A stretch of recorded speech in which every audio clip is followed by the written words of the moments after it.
Yeah, we're back in the bunker with a daily reading. I decided to crack open one that I found in digging around looking for my copy of Michael Chabon's novel Wonder Boys, which we talked about yesterday. And I found this one, and today's is just really fitting with Mitch Horowitz's 30-day mental diet he's encouraged us to get on to. So here we go. July 10th, The Power of Thoughts. The human mind has a tremendous amount of power in our lives. That which holds our attention determines our actions. Because of that, where we are today is the result of the dominating thoughts in our minds, and the way we think determines what our attitudes are. The good news is that you and I can change that. You can control your thoughts, and because of that, you can control your attitude. Let's do an experiment that will show you what I mean. Take a moment to think about the place where you live. No problem. You decided to think about it, and you did it. Next, imagine for a moment that the place where you live has burned to the ground and everything in it is gone. What kind of emotional response did you have? Maybe you were sad because many irreplaceable things would have been lost in a fire. Maybe you were happy because your current living situation is terrible and a fresh start would do you good. The point is that your thinking prompts your emotion. That's key, and here's why.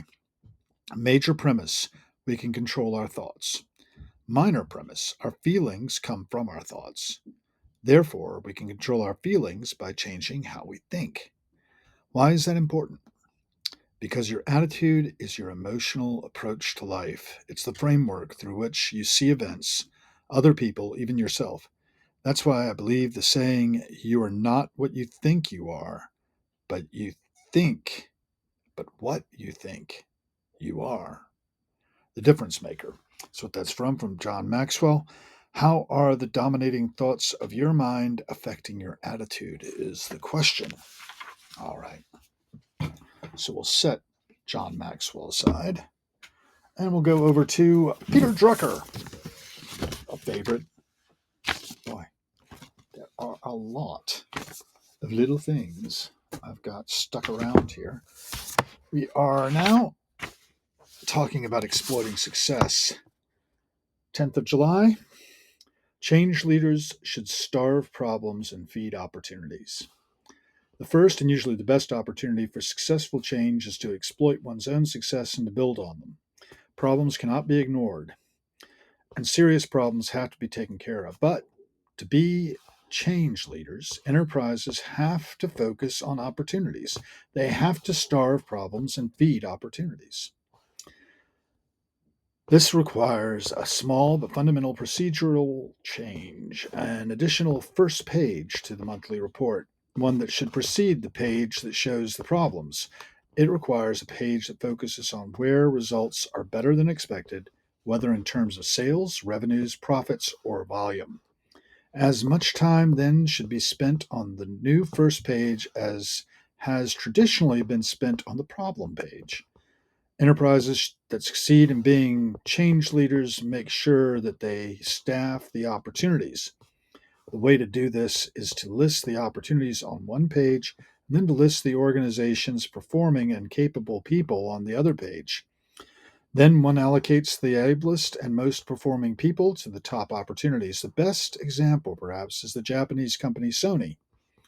It has built itself into one of the world's leaders in a number of major businesses by systematically exploiting one success after the other, big or small.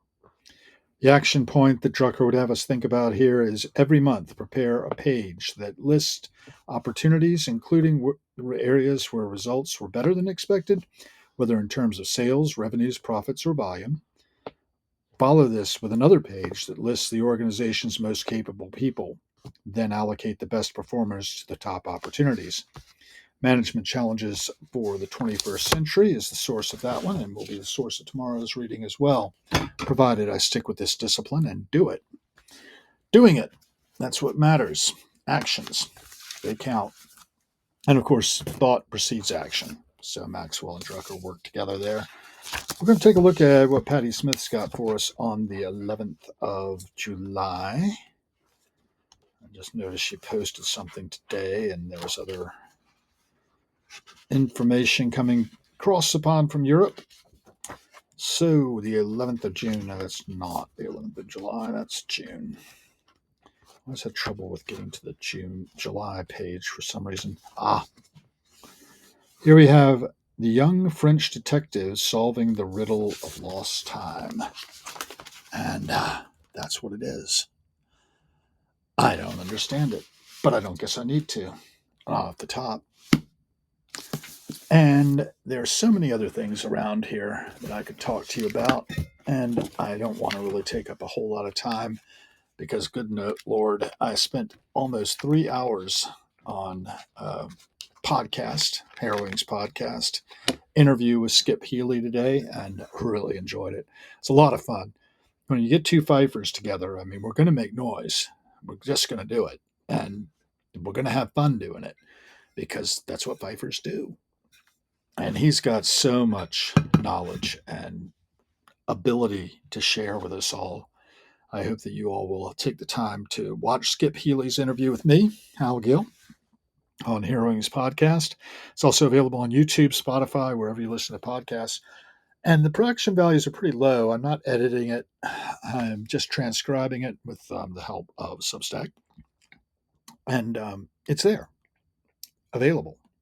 And it's just another signal being transmitted through the noise of cyberspace.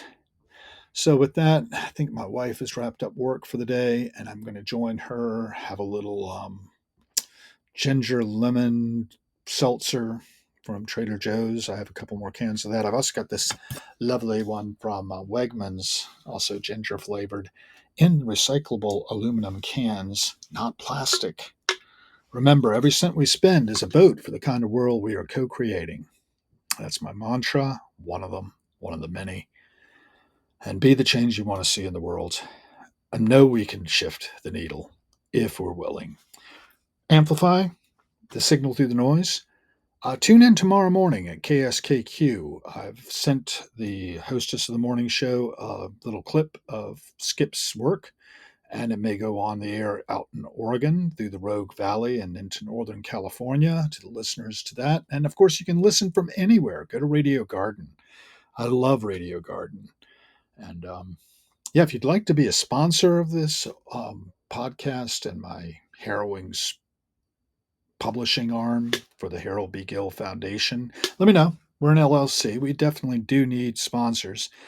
And that's my first pitch for a sponsor for a while, I think. Maybe I've made another one sometime or another.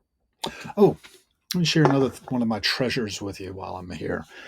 I love art, literature, music, and one of my musician friends, I've gotten to be friends. She was so nice. So last time I saw her at the Atlantis, is Corinna Reichman. If you don't know Corinna yet, you should check her out. She's incredibly uplifting to watch her perform on bass guitar, but she's also an artist. And this is 50 of 100 of a print she did of some sort of critter. I think it's a merman or something. I'm not sure. I'll have to ask her to explain it someday. And maybe we'll have Corinna on the show sometime. That would be lovely.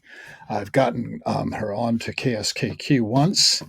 Another interview got lost. You know, that happens sometimes. You click the wrong button and it's just deleted.